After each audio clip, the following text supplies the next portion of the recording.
Assalamualaikum warahmatullahi wabarakatuh. Sahabat chemistry, jumpa lagi bersama Kapten Laboratorium. Saat ini kita akan melakukan praktikum kimia dasar dengan percobaan struktur atom dan sistem periodik unsur.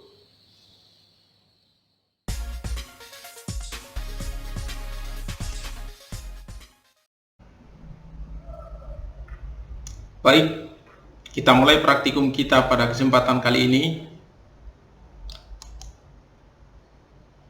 yaitu praktikum kimia dasar, percobaan struktur atom dan sistem periodik unsur. Diselenggarakan di Laboratorium Kimia Dasar, UPT Laboratorium Terpadu Universitas Haluoleo Leo.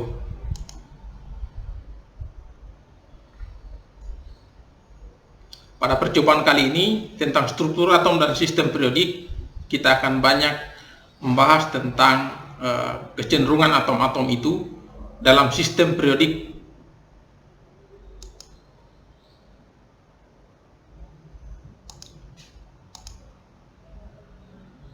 Keperiodikan sifat-sifat unsur-unsur kimia.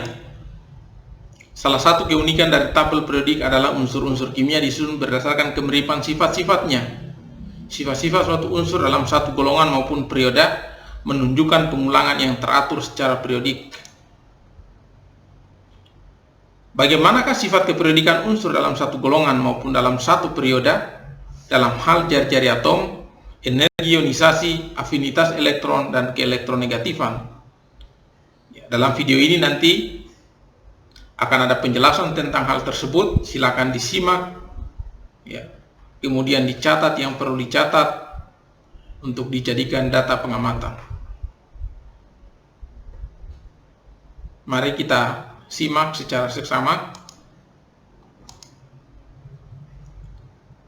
Untuk data pengamatan nantinya akan dicatat oleh setiap peserta praktikum. Tabelnya nanti dibuat seperti begini. Tabel tentang kecenderungan sifat-sifat unsur dalam tabel sistem periodik mengenai jari-jari atom, energi ionisasi, afinitas elektron, dan keelektronegatifan. Jadi yang kita tinjau adalah dalam satu periode maupun dalam satu golongan tentang kecenderungan tersebut. Dari kiri ke kanan maksudnya dalam satu periode mengenai jari-jari atom, kemudian energi ionisasi, bagaimana kecenderungannya dalam satu periode, afinitas elektron, keelektronegatifan, itu nanti nilainya ditulis. Nilai maksudnya itu adalah mengalami peningkatan atau penurunan.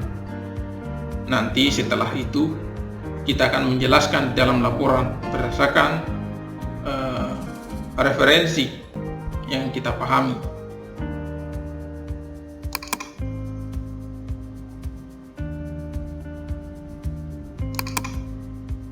Yang pertama adalah jari-jari atom. Apa yang dimaksud dengan jari-jari atom secara umum adalah jari-jari atom itu adalah jarak antara inti atom terhadap elektron yang berada pada kulit terluar. Jadi kulit terluar yang ini, jaraknya itu dari inti terhadap kulit terluar, itulah jari-jari atom. Kemudian ini kecenderungan dalam sistem periodik dalam satu golongan, dalam satu golongan dari atas ke bawah itu mengalami peningkatan jari-jari atomnya. Itu disebabkan oleh apa? Kalau berdasarkan dengan teori ini disebabkan oleh meningkatnya jumlah orbit, meningkatnya jumlah kulit. Jadi semakin banyak kulitnya, semakin tebal, semakin jauh jaraknya. Itulah yang menyebabkan. Jadi semakin ke bawah semakin bertambah kulitnya, menyebabkan dia semakin besar jari-jari atomnya, semakin meningkat jari-jari atomnya. Kemudian dari kiri ke kanan, ternyata dia semakin menurun. Ini meningkat ini dari kanan ke kiri. Ini disebabkan oleh apa? Ini disebabkan oleh bertambahnya elektron pada kulit terluar, juga menyebabkan bertambahnya proton pada inti atom, sehingga gaya tariknya terhadap elektron yang berada pada kulit terluar itu semakin besar menyebabkan karena adanya tarikan yang lebih kuat atau lebih besar, menyebabkan ini ada kerutan sehingga jari-jarinya bisa mengecil. Itu.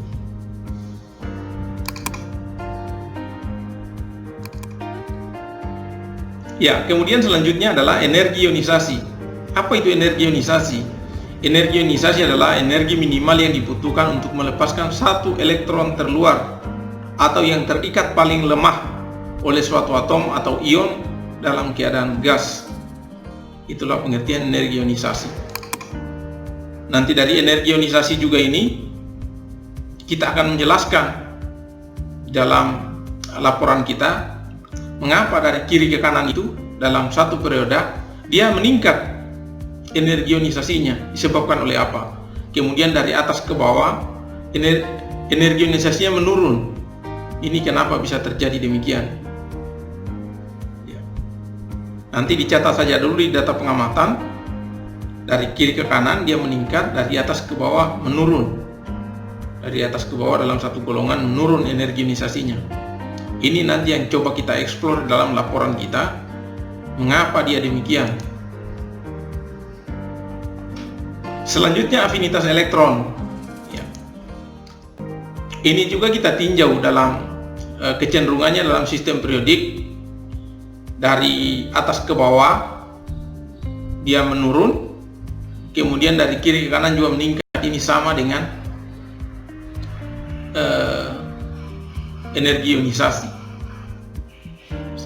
Tapi ini bisa dijelaskan secara berbeda tentang energi ionisasi dan afinitas elektron. Datanya silakan ditulis di data pengamatan, kemudian nanti kita coba bahas di dalam pembahasan laporan kita.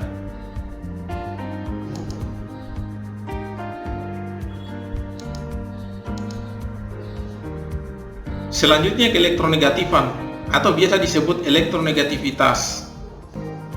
Ya.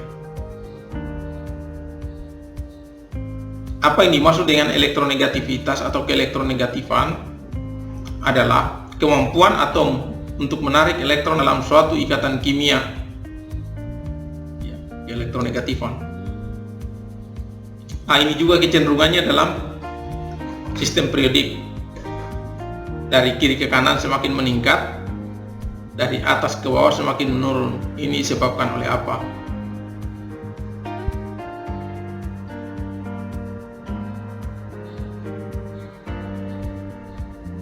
Nanti ini silakan dicatat di data pengamatan, kemudian kita coba jelaskan di dalam pembahasan tentang elektronegativitas.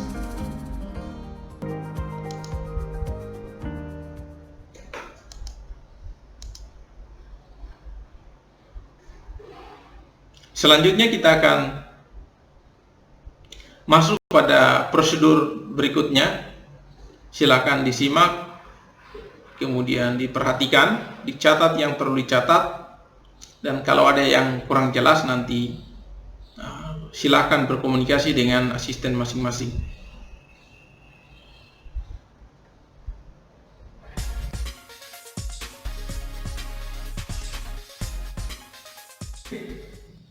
Kita mulai prosedur kita.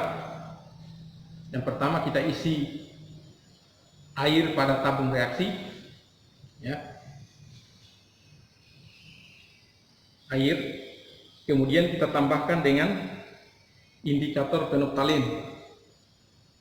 Dalam tabung reaksi ini kita isi. Kita tambahkan beberapa tetes indikator fenolftalin. Ya. 2 sampai 4 tetes indikator fenolftalin. Kemudian tabung reaksi yang telah kita isi indikator fenolftalin ini kita masukkan ke dalam wadah reaksi yang sudah berisi air ini. Kita simpan secara terbalik.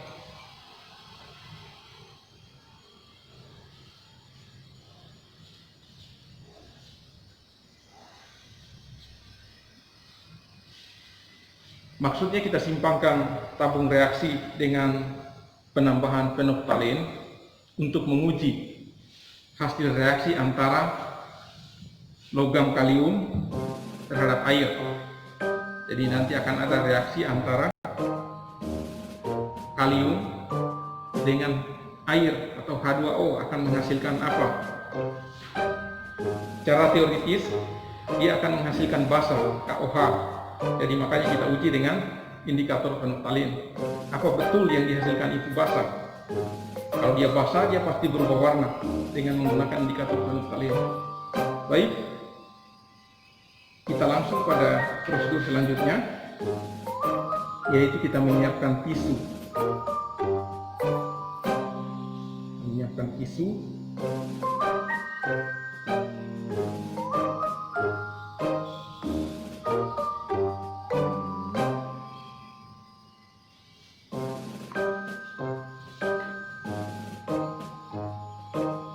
Kemudian kita ambil logam kalium.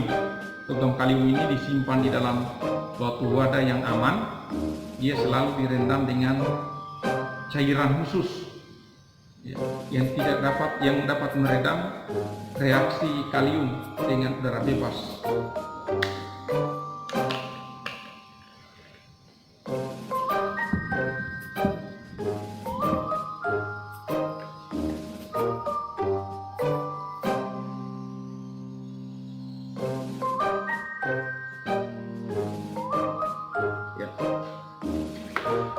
Inilah dia bongkahan logam kalium.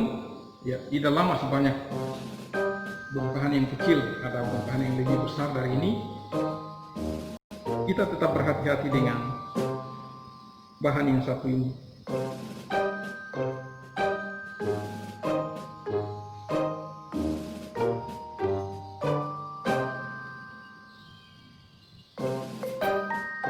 Kita kembalikan. Biar dia aman di tempatnya. Ini kemudian kita berikan, kita lap larutan pengamannya supaya dia mudah bereaksi dengan air. Kemudian kita tempatkan pada tisu yang lain. Tetap kita bungkus.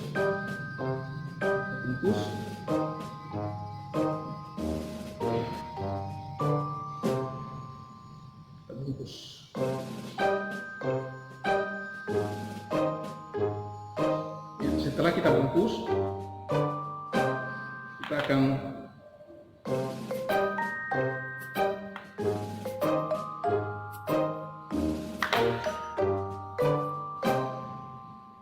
uji reaksinya. Reaksi logam kalium dengan air. Perhatikan apa yang terjadi. Reaksi antara itu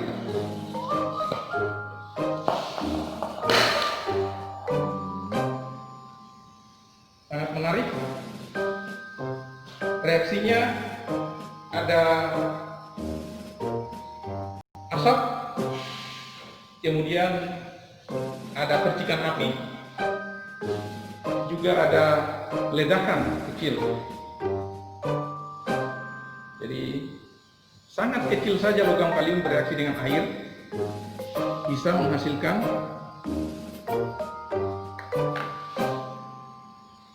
ledakan yang besar, ledakan yang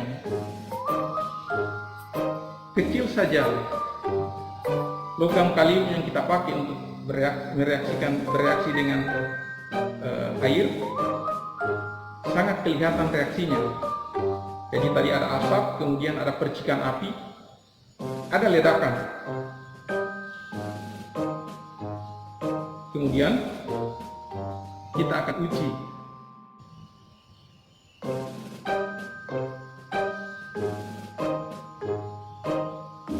Tingkat tabung reaksi. Kemudian kita perhatikan, ya.